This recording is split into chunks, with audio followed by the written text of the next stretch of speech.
नमस्कार। एक 24 वर्षीय युवक की कुंडली हमारे सामने। ये कुंडली मिथुन लगन और मकर राशि की कुंडली है। 25 दिसंबर 1995 शाम के 4:47 पर इनका जन्म हुआ है। मिथुन लगन, लगन के मालिक बुध होते हैं। मकर राशि, राशि के मालिक शनिदेव हैं। कुंडली में बुध लगन का मालिक होके बैठा हुआ है सप्तम भाव में। लग्नेश जब जब अपनी राशि से सप्तम में जाए तो लगन को तो वापस देखेगा ही, यानी लगन को बली बनाएगा। लगन बली होगा तो हेल्थ के लिए, आयु के लिए, मान सम्मान के लिए, जीवन में स्वयं के बल पर कुछ करने में सक्षम होने के इंडिकेशंस ये प्लैनेट देता है। जब लग्नेश अपने से सप्तम राशि में पहुंचता है, कभी कभी ये स्थिति व्यक्ति को घर परिवार से दूर ले जाती है, विदेश यात्रा कराती है, टूर ट्रैवलिंग्स कराती है, साथ ही साथ विवाह में थोड़ा विलंब के इंडिकेशन भी ये कॉम्बिनेशन देता है।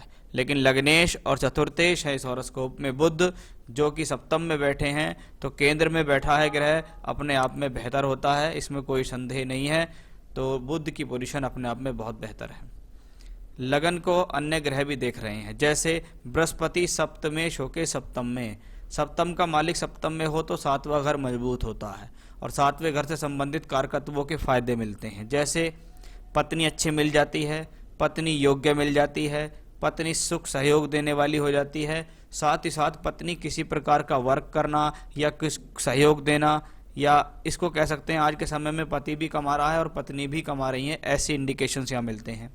साझेदारी से संबंधित कॉम्बिनेशंस अच्छे हो जाते हैं, चाहे वो लाइफ पार्टनर हो चाहे वो बिजनेस पार्टनर हो, दोनों के हिसाब से कॉम्बिनेशन अच्छा है। ये बृहस्पति भी लगन को दृष्टि देता है, यानी बुद्धि के कारक बुध और ज्ञान के कारक बृहस्पति जब ये दोनों लगन को देखें तो व्यक्ति के अंदर विद्या और बुद्धि दोनों को देखते हैं, यानी सामाजिक समझ भी ये प्लेनेट यहाँ देता है। क्योंकि ये बृहस्पति कर्म का कारक भी है, तो बुध और बृहस्पति मिलकर बहुत अच्छा राजयोग जब सप्तम भाव में बनाए तो व्यक्ति अपने जीवन में अपने कार्य क्षेत्र के अंदर पद प्रतिष्ठा को प्राप्त करता है।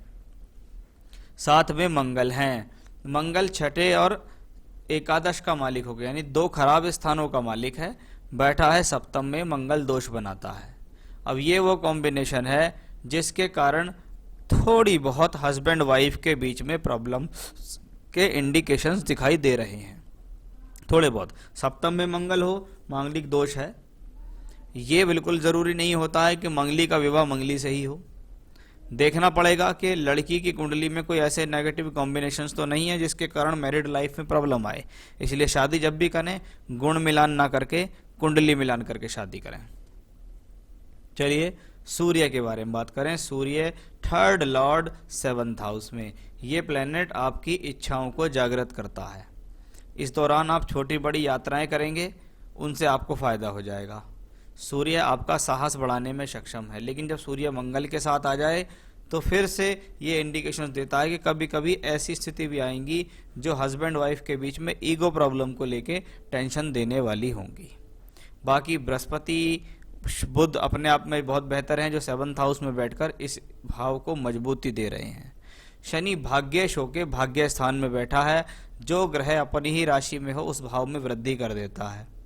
भाग्य के लिए अच्छा, पिता से सहयोग के लिए अच्छा, स्वयं के बल पर कुछ करना, यानी आप काम करने चलो भाग्य आपका साथ देगा। धार्मिक कार्य, धार्मिक यात्राएं कराने के लिए अच्छा है।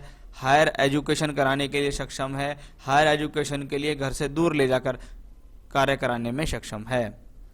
बात करते हैं शुक्र की और चंद्रमा की।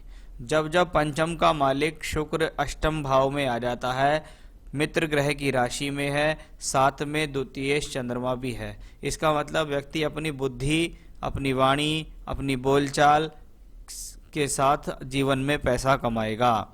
अपनी शिक्षा का, अपनी विद्या बुद्धि का प्रयोग करते हुए जीवन में पैसा कमाएगा।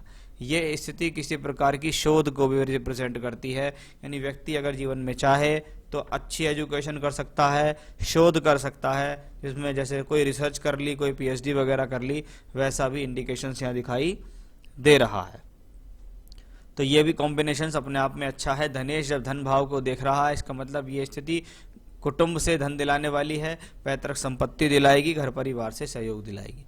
राहु केतु एक्सेस जब चौथे और 10वें घर को प्रभावित करे और उसकी धुरी में ये सारे प्लैनेट्स आ जाएं, तो कुछ लोग इसको बोलते हैं कालसर्प योग, कुछ बोलते हैं कालसर्प दोष।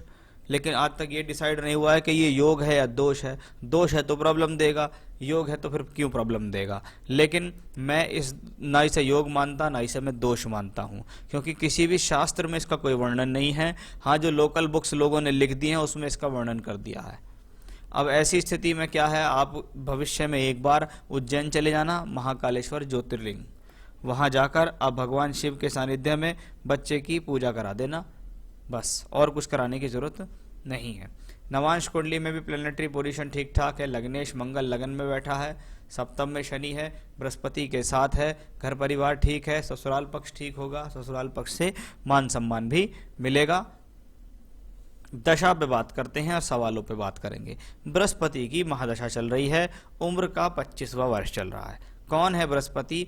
दशमेश सप्तमेश होके सप्तम में बैठा है, यानी बृहस्पति की दशा शादी कराने में सक्षम है, पद प्राप्ति देने में सक्षम है, नौकरी दिलाने में सक्षम है। साथ ही साथ इसको कहते हैं 7th हाउस, ये पब्लिक इमेज के लिए जाना जाता है। तो यहाँ से क्या है, कुल मिला के बृहस्पति नहीं, क्योंकि बुध भी साथ में है, मंगल भी साथ में है, सूर्य भी साथ में है, तो प्रोफेशनल लाइफ के लिए ये बृहस्पति ठीक है। थोड़ी बहुत उठापटक होगी लेकिन कोई बहुत बड़ी समस्या यहाँ नहीं होगी।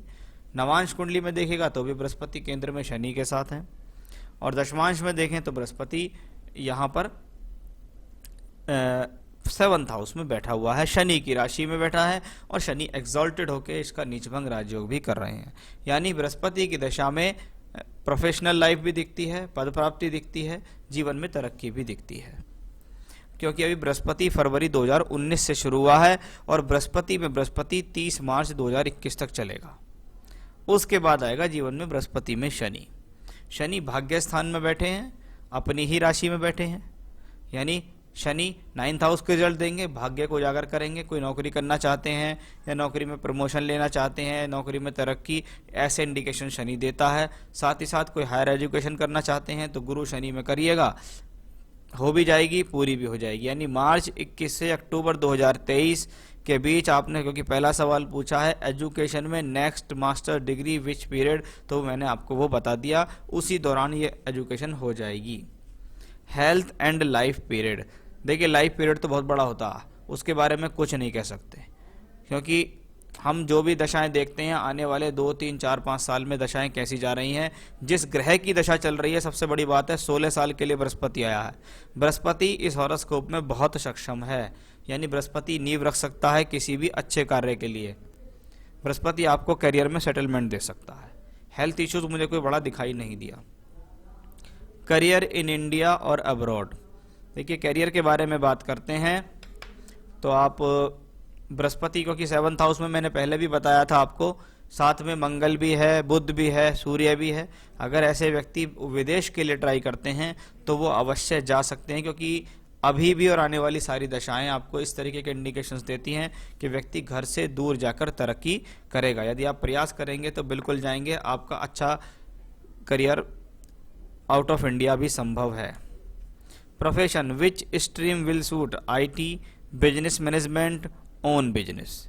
चलिए, एक कॉम्बिनेशंस तो मुझे इसके अंदर दिखाई दिया था, ओन बिजनेस। ओन बिजनेस में भी अगर घर परिवार में कोई बिजनेस होता है तो ये व्यक्ति उस बिजनेस को ज्वाइन कर सकता है, पहली बात। दूसरी स्थिति यह है कि अगर ये स्वयं भी कोई बिजनेस करना चाहे तो ये स्वयं भी उस बिजनेस को कर सकता है। जैसे पहली प्रायोरिटी तो मेरी यही रहेगी कि ये बच्चा घर परिवार के बिजनेस को संभाल ले तो अच्छा है।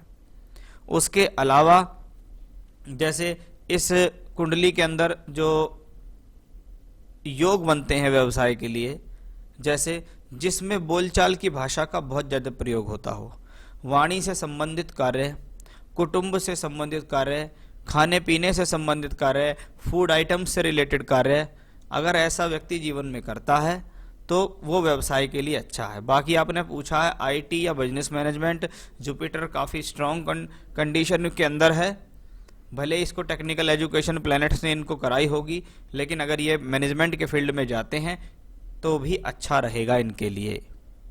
चलिए, ये तो थी आपके सवाल का जवाब। अगला सवाल, marriage and family life. Family life के बारे में मैंने आपको बता ही दिया, कोई बड़ी प्रॉब्लम नहीं है, बाकी दशाएं पर आधारित है। अभी अक्टूबर 23 से लेके जनवरी 2026 के बीच में जब बृहस्पति में बुध की दशा आएगी, वो समय शादी के लिए ज़्यादा बेहतर इस हॉरोस्कोप के लिए रहने वाला है। वेल्थ, जब दशाएं अच्छी हैं तो वेल्थ निश्चित आएगी, इसमें कोई संदेह नहीं। Relationships with father, mother, sister and step father, देखिए रिलेशनशिप वाइज भी यहाँ कोई बहुत बड़ी प्रॉब्लम नहीं दिखती है। 9th Lord is in 9th house, ये भी ठीक है, मरकरी भी ठीक है, द्वादशांश कुंडली में भी देखिएगा सूर्य चंद्रमा ठीक है। तो मेरे हिसाब से ये व्यक्ति किसी से कोई बस अपना काम करता रहेगा, बिना बात के किसी से कोई पंगे लेने की आदत इस व्यक्ति को है नहीं। बस हाँ, अपने कार्य में जुटा रहना, कार्य को करते रहना, योजनाएं बनाना, योजनाओं के बारे में सोचना, भविष्य के बारे में सोचना, ऐसे लोगों के साथ देखा गया है। तो ओवरऑल हॉरोस्कोप अपने आप में बेहतर है, दशाएं अपने आप में बेहतर हैं, आने वाले समय में व्यक्ति तरक्की करेगा, इसमें भी कोई संदेह नहीं है। अब बृहस्पति की दशा बहुत लंबी है, मकर राशि है, 7.5 का पहला चरण व्यक्ति को चल रहा है, तो हो सकता है व्यक्ति इस समय किसी न किसी प्रकार की मेंटली डिस्टर्बेंस या अंदर ही अंदर कोई परेशान होना या किसी प्रकार की कोई चिंता व्यक्ति को अंदर ही अंदर परेशान करती है, जिसको वो किसी के साथ शेयर नहीं कर पाता है। ऐसे कॉम्बिनेशंस भी ऐसे हॉरोस्कोप्स में देखे जाते हैं। और एक बात, 5th लॉर्ड शुक्र 8th हाउस में है, उसके ऊपर शनि का ट्रांजिट है और शनि 5th हाउस को देखता है। ऐसे समय में कभी कभी व्यक्ति के लव रिलेशनशिप्स के कारण भी तनाव देखे गए हैं, तो वो कॉम्बिनेशंस भी मुझे दिखता है, क्योंकि ऐसे लोगों की लाइफ में बहुत मैंने देखा है, भले ही शादी उनकी लव मैरिज हो या ना हो, लेकिन रिलेशनशिप्स यानी लाइफ में किसी का इन्वॉल्वमेंट अवश्य होता है।